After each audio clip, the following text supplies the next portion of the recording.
नमस्कार, मेरा नाम है डॉक्टर पुरु धवन और आज की इस वीडियो में मैं आप सभी को बताने वाला हूं कि कैसे एक पैरालिसिस का पेशेंट अपनी प्रोग्रेस को इवैल्यूएट कर सकता है, कि कैसे उसको पता लगे कि उसमें इंप्रूवमेंट हो रही है नहीं हो रही है, क्या चेंजेस आ रहे हैं क्या चेंजेस नहीं आ रहे। हर साल पैरालिसिस का इलाज करवाने साई संजीवनी में हजारों पेशेंट आते हैं, हजारों पेशेंट को ट्रीटमेंट दिया जाता है साई संजीवनी में, मगर उनको ये नहीं पता होता कि वो कैसे अपने आप को टेस्ट कर सकते हैं, कैसे छोटी छोटी ट्रिक्स कर वो अपनी प्रोग्रेस को जज कर सकते हैं, कैसे उनको पता लगेगा कि साई संजीवनी का ट्रीटमेंट काम कर रहा है नहीं कर रहा। तो इस वीडियो की खास बात यही रहेगी कि हम आपको बताएंगे कि कैसे आप साई संजीवनी का ट्रीटमेंट आप चेक कर सकते हैं कि आपकी बॉडी पे काम कर रहा है नहीं कर रहा है, या किसी और का भी ट्रीटमेंट अगर आप ले रहे हैं तो उसको भी आप जज कर सकते हैं इन छोटी सी वीडियो को ध्यान से देखने के बाद।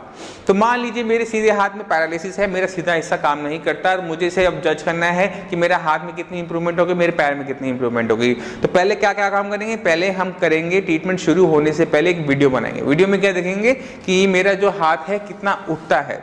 अगर मालूम मुझे पैरालिसिस है, मेरा हाथ ये कम चलता है, कम ताकत है, थोड़ा बहुत उठता है, मैंने दम लगाया, मैंने पेशेंट को बोलिए कि आप मैक्सिमम ताकत से अपना हाथ उठाने की कोशिश कीजिए, वो उठाएगा यहाँ तक लेकर आएगा। अब अगर आप इस हाथ को देखिए कि हाथ का लेवल अगर मैक्सिमम उठाने के बाद कहाँ तक जा रहा है, तो ये आपकी छाती तक जा रहा है, छाती के निचले हिस्से तक जा रहा है। तो आप कह सकते हैं कि पेट और छाती के बीच में जा रहा है।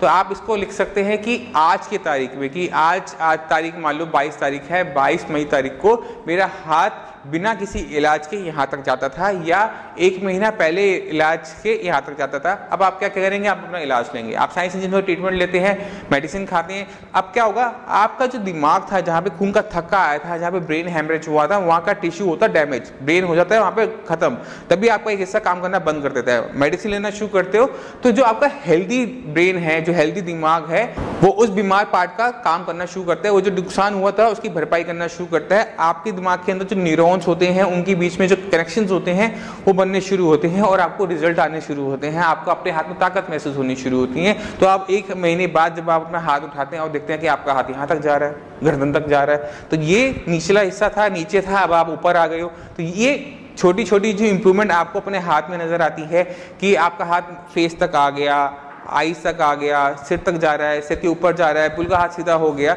ये इंप्रूवमेंट है। ये जो सेल्फ इवैल्यूएशन होती है कि जिसमें हम देखते हैं कि आप में कितने चेंजेस आ गए, या हम आपको जब बोलते हैं कि आप अपनी वीडियो बना के भेजिए, हम देखेंगे उसमें कितने आप में कितने बदलाव हैं, तो आप अपनी ये वीडियो जरूर भेजिए जिससे हमें पता लग सके कि आपके हाथ में कितनी क्या कंडीशन है किस तारीख को।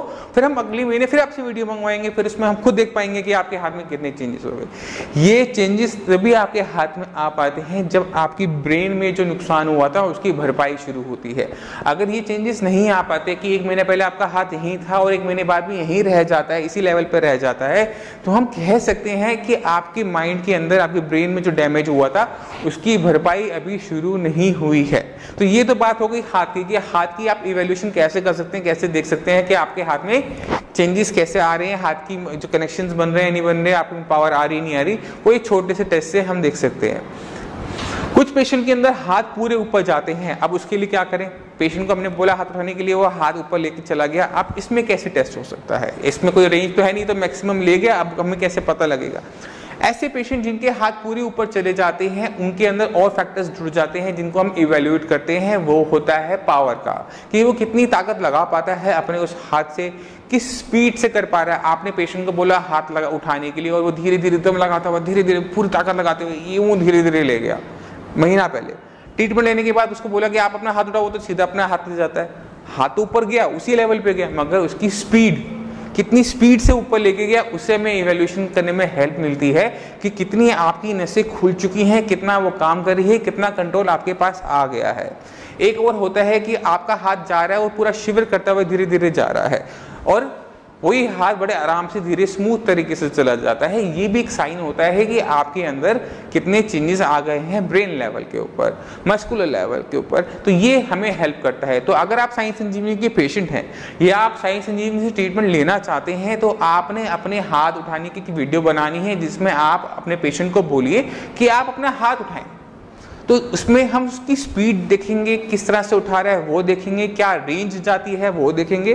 तो एक छोटा सा टेस्ट है, जैसे आप MRI करवाते हैं, CT स्कैन करवाते हैं, वैसे एक छोटा सा टेस्ट है। उससे हमें आइडिया मिल जाता है कि महीना पहले ट्रीटमेंट शुरू करने की ये कंडीशन थी और 1 महीने के ट्रीटमेंट के बाद ये कंडीशन हो गई। तो दोनों को साथ साथ वीडियो को जब हम चलाते हैं, हमने 22 मई की बनाई, फिर हमने अगर 22 जून की बनाई, और दोनों को जब हम साथ साथ चलाएंगे तो साफ फर्क दिख जाता है पेशेंट के अंदर क्या सुधार हुआ और क्या सुधार नहीं हुआ। तो ये तो बात हो गई कि आपने अपने हाथ की कैसे पता लगानी है, मगर पैर भी तो होता है, दिक्कत पैर में भी होती है। तो चलते हैं पैर की ओर।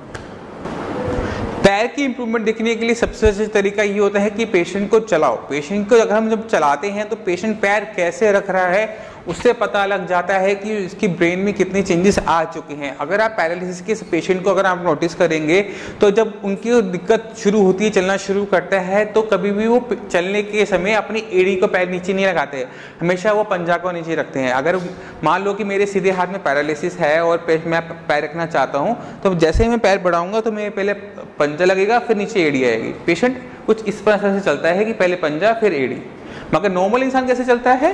नॉर्मल इंसान पहले अपना एड़ी लगाता है फिर पंजा रखता है। अगर आप देखिए, पहले मैंने जमीन पे क्या लगाया, एड़ी लगाई फिर पंजा। मगर पैरालिसिस का पेशेंट होगा तो पहले पंजा लगेगा फिर नीचे एड़ी लगेगी। ये हो गया कि ये दिक्कत थी। 22 मई को मान लो कि उसको ये दिक्कत थी कि पहले उसका पंजा लगता था और एड़ी नीचे लगती थी, मगर जैसे ट्रीटमेंट शुरू करेंगे तो उसका चलने का तरीके में बदलाव आता है। ये बदलाव इसलिए हो रहा है क्योंकि उसका दिमाग सीख रहा होता है कि तरीके से पैर कैसे रखना है। उसके दिमाग के अंदर वो चेंजेस चल रहे होते हैं जो मेडिसिन की वजह से उसके अंदर आ रहे होते हैं। उसके बाद से होती है स्टैंपिंग, कि पैर वो पूरा पूरा नीचे रखना शुरू करता है और आपकी एड़ी और पंजा दोनों एक साथ नीचे रखता है। वो चलेगा कुछ इस प्रकार से। मैं फिर से करके दिखाता हूं। तो क्या हुआ कि ट्रीटमेंट लेने के बाद उसके अंदर चेंजेस आए। चेंजेस पहले एड़ी लगता था, फिर वो पंजा रखता था, चलता कुछ इस प्रकार से था। अब चेंजेस आ गए। अब चेंजेस के बाद कैसे चाल बन जाती है कि पैर बढ़ाया, दूसरा पैर, ये स्टैंपिंग होती है। अब ये चेंजेस आपको जब आते हैं, दिखते हैं, तो आप समझ जाते हो कि पेशेंट के अंदर चेंजेस आने शुरू हो गए। मगर पेशेंट इनको नोटिस नहीं कर पाता। वो कहता है मैं तो चलने में दिक्कत पहले भी थी, अभी भी है। मगर एक न्यूरोलॉजिकल लेवल पर, ब्रेन लेवल के अंदर जो चेंजेस हम देखते हैं उससे हमें पता लग जाता है, डॉक्टर्स को पता लग जाता है कि पेशेंट के अंदर इंप्रूवमेंट हो रही है। यही इंप्रूवमेंट देखने के लिए हम बैठे हुए होते हैं, यही इंप्रूवमेंट के लिए हम वेट कर रहे होते हैं पैरालिसिस के पेशेंट के अंदर। अब इसके बाद क्या होगा? स्टैंपिंग एक नॉर्मल गेट नहीं होता। उसके बाद नॉर्मल गेट कैसे चलने की चाल कैसे बदल जाती है कि आपकी एड़ी पहले, पंजा बाद में, एड़ी पंजा, एड़ी पंजा। ये एक नॉर्मल चाल होती है। आप खुद चले के एक नॉर्मल इंसान चलेगा तो कैसे चलेगा? ऐसे चलता है, ठीक है। ये चाल आ जाती है पेशेंट के अंदर। इस चाल को लाने के लिए आपके ब्रेन लेवल पे काम करना पड़ता है। आपके ब्रेन में जो नुकसान हुआ है उसकी भरपाई करनी पड़ती है। वो भरपाई होगी तो ही आपकी नॉर्मल चाल वापस आ पाती है। इसके साथ साथ हम चाल के अंदर क्या क्या देखते हैं? पेशेंट को जब हम बोलते हैं कि आप वीडियो बनाओ अपने चलने की, जिससे हमें पता लग सके कि आप में इंप्रूवमेंट हो रही है नहीं हो रही। उसके बाद कुछ और फैक्टर्स होते हैं पेशेंट की चाल के अंदर, वो होती है स्पीड। पेशेंट को चलने में दिक्कत है, उसका पैर सही से नहीं पड़ रहा है, ये घुमा के पड़ रहा है। कुछ पेशेंट के अंदर दिक्कत क्या होती है कि पेशेंट जब चलते हैं तो पैर अपना घुमा के रखते हैं, कुछ इस प्रकार से रखते हैं। मगर ट्रीटमेंट लेने के बाद महीने बाद क्या होता है कि जो घुमाव है वो खत्म हो जाता है। पैर रखने में दिक्कत है अभी, मगर वो घुमा नहीं रहे, उसको पूरा घुमा के, बाहर से घुमा के एक्सीलरेटर रोटेशन करके नहीं ला रहे, उनको वो दिक्कत खत्म हो जाती है। उनका घुटना मुड़ना शुरू हो जाता है। आप पैर कब घुमाते हो? जब आप पैर तब घुमाते हो जब घुटने में दम नहीं होता, घुटने में चाल नहीं होती, पैर को मोड़ने में दिक्कत होती है, तो आप पैर को घुमा के आगे लेकर आते हो। मगर आपका घुटना अगर मुड़ना शुरू है तो आप पैर को सीधा ऊपर आगे बढ़ा सकते हो। तो ये चेंजेस जो होते हैं ये देखने के लिए हम आपसे वीडियो बनाते हैं। ये वीडियो आप बनाकर हमारे डॉक्टर्स को भेज सकते हैं। हमारे डॉक्टर से इवैल्यूएट कर लेते हैं। पहली और बाद की दोनों वीडियोस को देखकर हम समझ जाते हैं कि कितना चेंजेस आपके अंदर आ गए हैं और कितने लाने बाकी हैं। और आप इस वीडियो को देखने के बाद आप लोग भी अब समझ गए होंगे कि अगर आप साइंस इंजीनियरिंग का ट्रीटमेंट ले रहे हैं तो आप अपने चेंजेस को कैसे ट्रैक कर सकते हैं कि आप ठीक हो रहे हैं, नहीं हो रहे, क्या चेंजेस आ रहे, क्या चेंजेस नहीं आ रहे। ये चेंजेस आप खुद ब खुद देख सकते हैं। तो आपने अब क्या देखना है कि आपने 1 महीने पहले के पैर कैसे रखते थे, किस स्पीड से रखते थे, किस कंफर्ट लेवल से रखते थे, कोई दिक्कत तो नहीं होती थी, पैर घुमा के तो नहीं रखते थे। ये चीज़ें आपने अपनी पुरानी वीडियो में नोटिस करनी है और आज की वीडियो में नोटिस करनी है। इसी तरह से हम हाथ में करेंगे कि हाथ किस लेवल तक जाता था, लेवल बढ़ा नहीं बढ़ा, अगर हाथ पूरा जाता था तो किस स्पीड से जाता था, किस कंफर्ट लेवल से जाता था, उसमें ताकत है नहीं है, ताकत बढ़ी नहीं बढ़ी, ये सारे फैक्टर्स हम उस वीडियो के अंदर कोशिश करते हैं कि हम डाल सकें, देख सकें। पेशेंट आता है तो पावर कार्ड में आइडिया लग जाता है, अगर पेशेंट किस स्मूथनेस से उठा रहा है उससे हमें पता लगता है कि इसके अंदर कितने मसल्स में चेंजेस हो गए, कितने इसके माइंड लेवल पे, ब्रेन लेवल पे चेंजेस हो गए।